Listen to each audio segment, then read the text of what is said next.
Là, il ne faudrait pas me lâcher tout de suite, je pense que je ne m'y retrouverai pas. Premier rendez-vous à l'Assemblée nationale pour les députés socialistes fraîchement élus. Le moment est historique. Beaucoup d'émotions, c'est très chargé d'émotions là en ce moment. Au Palais Bourbon ce lundi, on croise aussi les habitués, comme le député de Seine-Saint-Denis, Claude Bartolone, en campagne 7 fois pour la présidence de l'Assemblée.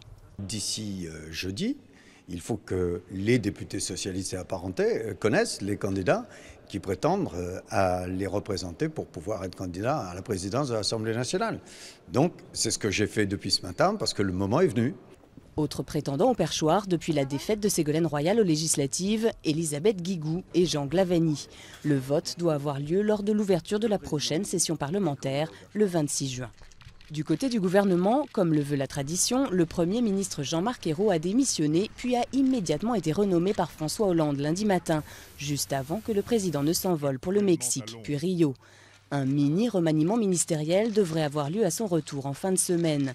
Au PS, on évoque la possibilité de faire une place au MoDem de François Bayrou.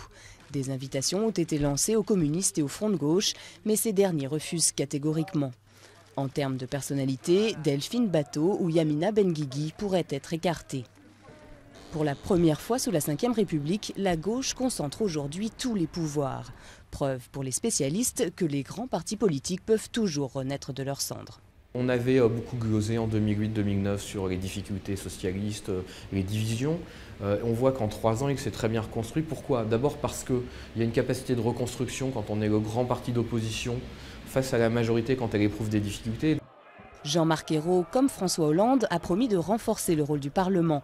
Il pourra compter avec une assemblée largement renouvelée qui comprend 155 femmes. Un record, même si la France reste un mauvais élève de la parité en Europe.